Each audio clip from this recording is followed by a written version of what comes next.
Here's another clip. Okay. So we've all been talking about how hip hop like is dying right now, and I do think music has been relatively mid. Like again, I've been just going through SoundCloud, listening to all these newer guys because everything else kind of just regurgitated Bolshevik. We need Travis to drop. We need Uzi to drop Barter 16. Although I got a couple songs in my playlist for Uzi. We need Cardi to drop. We need like all the big dogs to drop. But let's see what they said about the biggest problem in hip hop right now. As of the recording of this video, there has only... And by the way, for the comment that said hip hop is not dying, I mean, there are statistics where like there's only one #1 album, hip hop album in 2023, as opposed to like other years where there's like 11, 14, 15, etc., etc. And like we're in July, bro, with voice crack. We're in the 7th month of the year.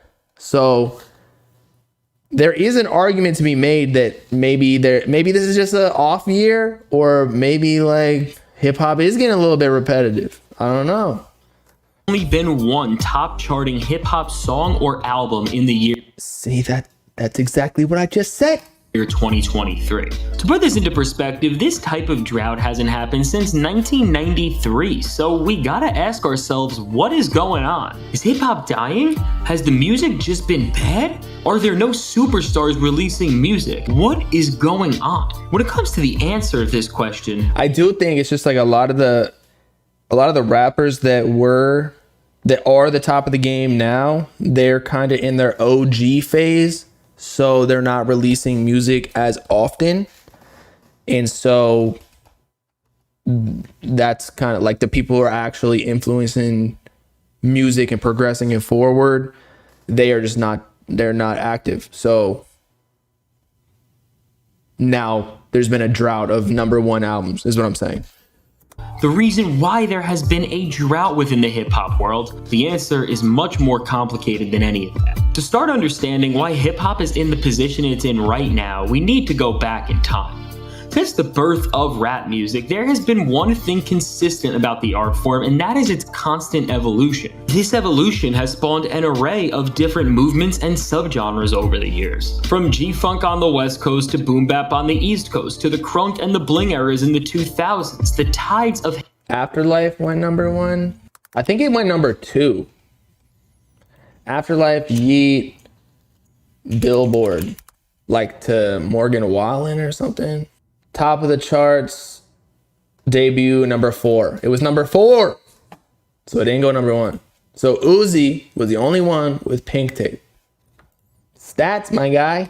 Hip-hop have evolved alongside the popular sounds of each era. Looking at the sonic movements in the modern landscape of hip-hop, since the mid-2010s, there has been one sound only dominating everything, and that is trap music. With artists like Future, Young Thug, and Lil Uzi Vert. True, but that is why Cardi is changing the game with the heavy metal trap. Although, I don't know if everybody could be doing that. I do think like street rap has gotten terrible. Not terrible, like there are good songs, but just there are too many of them. I can't even keep track of it anymore. So they need to do something. I feel like our side of music is definitely trying new things. Like we're going into rock, we're doing like electronic, implementing some EDM sounds like the synths and whatnot. So we're good. It's really the street side of things that I think they need to do something, and that is trap in a way.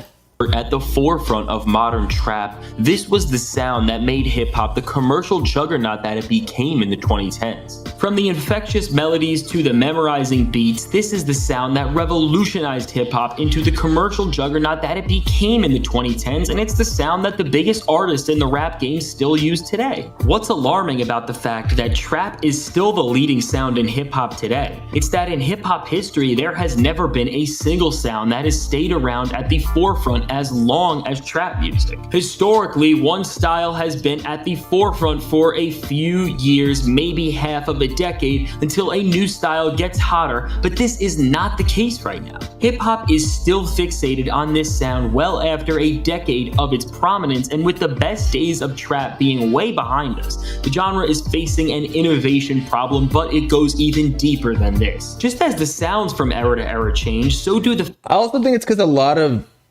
rappers and look, I'm not like a music fucking genius either, but like we had Kanye's and other top tier producers that were making music that knew how to play all these different sorts of instruments, and they were coming up with different creative ideas, where a lot of newer rappers, say like street rappers, or even like I think a lot of again, our side is chilling. Like all these producers are working with whole new different types of sounds, but on the street side of things, a lot of these rappers like aren't even like Lil Baby, let's say. He's a good rapper, but a lot of them he kind of represents, they do not actually know music theory, or they're not musicians by trade. They just got popping on Instagram or social media or TikTok, and then they monetize, or like Lil Pump even, and then they monetize through music because they're cool, and so everybody wants to hear what they say, so they link them up with a producer, but like a Mike Dean or something. But just the whole point of the like what rap was like you're linking up somebody who knows how to actually structurally make rap songs, and then with a producer who's like super talented in making beats, and then you make something crazy. Whereas nowadays, again, like it's just somebody who is cool, and so then they start rapping, and then the producer has to like kind of do everything, or the beat maker. The faces of hip-hop. From Biggie and Tupac to Jay-Z and Nas, the faces of the rap game were always changing within the eyes of the people, and this is what kept the genre so unpredictable and exciting in the 90s and the 2000s. In the early 2010s, the big three of Kanye West, Eminem, and Lil Wayne were replaced by Kendrick Lamar, Drake, and J. Cole, and just like trap music, over a decade later, and Kendrick, Cole, and Drake are still considered rap's big three. In a world where Drake and J. Cole. So I guess we need a new big three, which I think it is like Trav, Uzi, Cardi. Those are the big three right now, right? Of course, we got OGs that might even be bigger than them, like Future or Thug or whatever. Well, Travis is bigger than them, but we just need like them to finally take over and actually drop music, even though Uzi just did.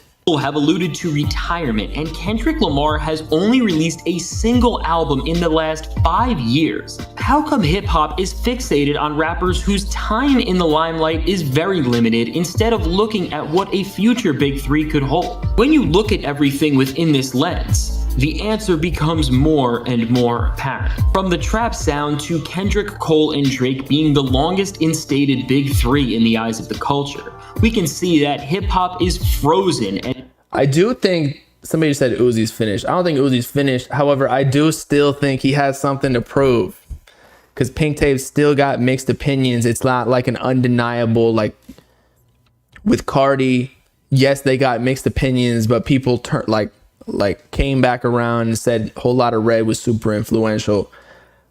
And I don't see the strong cult behind Uzi as much as it once was. So like to be a big three, you need to have that respect, where I just don't think that he's confident enough in himself / in the game. Like a lot of people say, he's washed. So I don't know right now how he's doing in this big three. Although again, like I still think he is in the big three.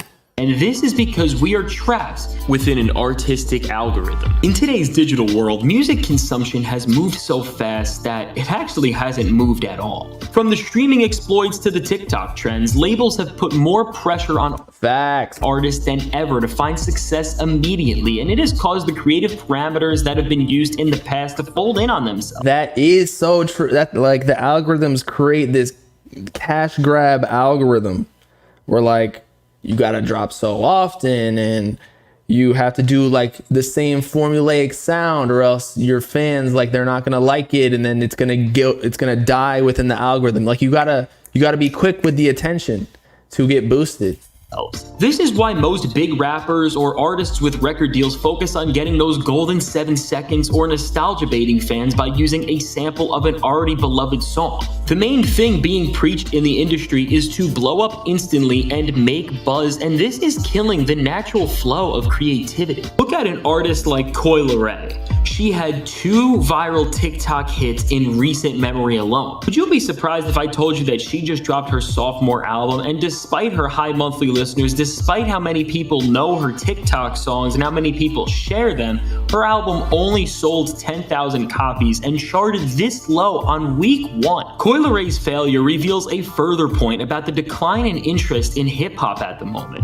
Despite some artists making massive hits. So that kind of tells me that hip hop is actually turning into pop, in that people only care for the big singles rather than the albums, where I feel like the last decade or two, people were tuning in at a mass scale, not just the people who are like locked into this genre.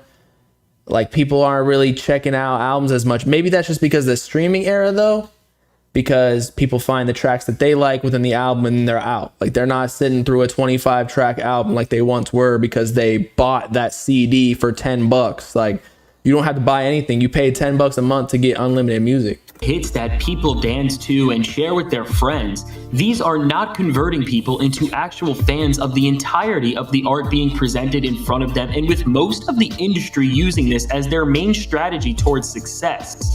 And that's why I hate TikTok. Like, you got to build an organic fan base to actually get people to care about you, or else like you're going to fall off within 3 months or something. So when the song dies, so it's better to just do long-term, not ever go viral, but keep picking up new fans every time you drop, like Lucky, and then you're set for life every time you drop. No wonder why no new artist is captivating audiences the same way that Kendrick, Drake, Cole, or any of the stars from the past decade could. So when we look at hip-hop's decline commercially, we see the biggest problem facing the genre right now. Rap has a creativity and innovation problem, and as long as labels prioritize virality over creativity, we are going to stay frozen in this state of limbo. With that said, as the genre continues to bring in diminishing returns, changes will inevitably be made, so the question we have to ask ourselves is, when will the next era of rap music truly commence? While we can't fully guarantee that this is the dawn of a new sound, and even that a new big 3 is upon us, what we do know is that even in the mainstream, there has been a wave of creative titans opening up. I think shit moves so fast nowadays, it's like hard to even create a new era. Like 2021, at least in our lane, was like the Yeet era and a whole lot of Red era. But like, if we're talking about just hip hop in general, like, because it's so segregated, like everybody has their own artist. There's so many different artists who are dropping new music every single day. Like, everybody got their own fans. There's no like congregation of people listening to a big 3. Like, everybody got their own little pockets that they listen to. So it's going to be hard to create a new big era, in my opinion. Borders with new sounds and ideas, and as these artists continue to gain support and grow some of the largest fan bases in the game, it's only a matter of time until something major happens. So to answer the big question that many have been asking, is hip-hop dead? Well, the answer is clearly no. Even despite the genre commercially doing not as well as it has in years past, there has never been such a wide range of artists from the top to the underground doing amazing things and creating such a wide range of amazing experiences. If you think hip-hop is dying, you should subscribe to my channel ASAP so you can hear about the... If you think hip-hop is dying, subscribe to my channel while my channel dies too. No, that was a good video. I'm not hating on it. I agreed with everything he said. That was a decent analysis for sure.